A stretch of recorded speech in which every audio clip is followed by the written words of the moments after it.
Hello students, today I am here again Yogita ma'am. तो जैसा कि हम कंटिन्यू है चैप्टर 3 पर, तो इसमें जितने भी टॉपिक हैं बेटा, जो जो हमने पढ़ने हैं मैं आपको ऑलरेडी बता चुकी हूँ। तो आज मैं इसका नेक्स्ट टॉपिक एशियान लेकर के आई हूँ। और इससे पहले मैंने लास्ट वीडियो में आपको यूरोपियन यूनियन के बारे में क्लियर कर दिया था। तो आज हम पढ़ेंगे एशियान। ओके, सबसे पहले आपको देखो इसकी फुल फॉर्म आनी चाहिए, the association of south east Asian Nations. Okay, ये आपका 1 मार्क क्वेश्चन है, तो आप इसे अच्छे से याद कर लीजिए।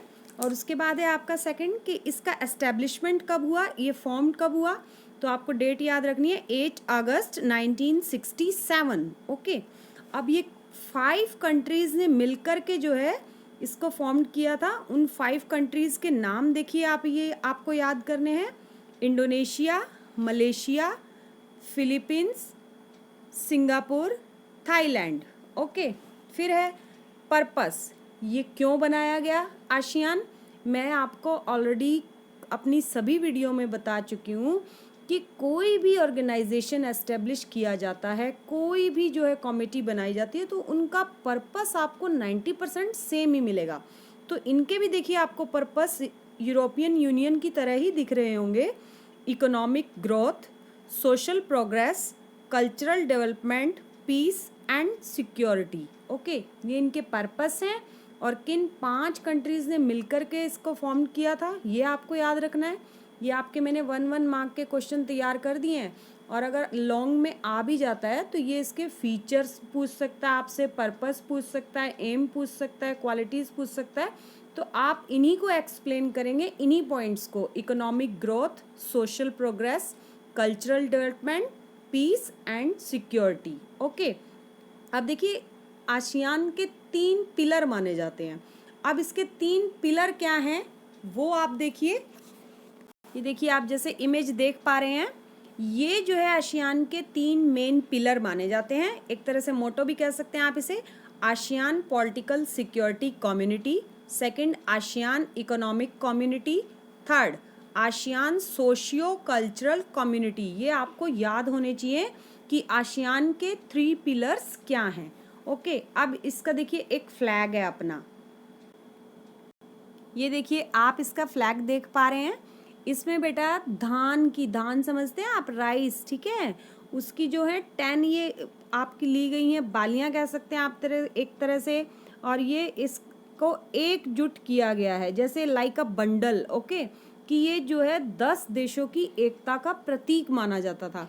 लेकिन अब मैंने था क्यों लगाया, क्योंकि अब इसमें 11 कंट्रीज हैं। ओके, तो ये जो है इनका सिंबल है उनकी इक्वालिटी का। ओके, ये उनकी कम्युनिटी बेस उनका सिस्टम है कि वो सभी मिल करके काम करते हैं।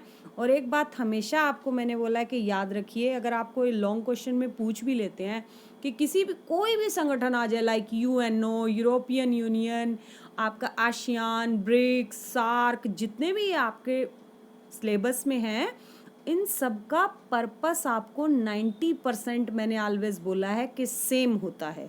तो अगर आपको एक आंसर भी अच्छे से याद हो जाता है तो आप उसको एक्सप्लेन करके लिख सकते हो, पर आंसर सेम नहीं होना चाहिए। ओके, पॉइंट सेम हो सकते हैं, उनकी हेडिंग सेम हो सकती है, for equality, for piece, for security, for economic growth, okay, socio cultural community base, ये सभी आपको मेन पॉइंट याद रखने हैं। इट्स वेरी इजी टॉपिक, और इसमें ज़्यादा कुछ नहीं पूछा जाता है आपसे। 1, 2 और 3 लास्ट ये मार्क्स का क्वेश्चन होता है। 1 मार्क के क्वेश्चन इसमें ज़्यादा हैं, तो वो आप ध्यान रखिए। ये देखिए बेटा, फिर से मैं आपको रिपीट कर रही हूँ, ये चैप्टर 3 है, न्यू सेंटर्स ऑफ पावर। इसमें सबसे पहले आपको आसियान की फुल फॉर्म याद करनी है, the association of south east Asian Nations. Okay, ये आपको याद करनी है। उसके बाद सेकंड देखिए कि ये कब फॉर्म किया गया, 8 अगस्त 1967। Most important question for MCQ और 1 मार्क और फिलअप। ओके, कि कब ये फॉर्म किया गया था। उसके बाद किन 5 कंट्रीज ने मिलकर के इसका एस्टेब्लिशमेंट किया था, ये आपको याद रखना है। Indonesia, Malaysia, Philippines, Singapore, Thailand. Okay, उसके बाद पर्पस मैंने आपको हमेशा बोला है सभी के सेम होते हैं। ओके स्टूडेंट्स, तो मुझे नहीं लगता कि अभी आपको इस टॉपिक में कुछ और रह गया है।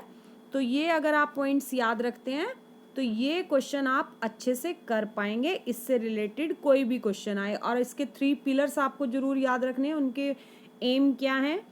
Very easy topic I think. Okay students, bye.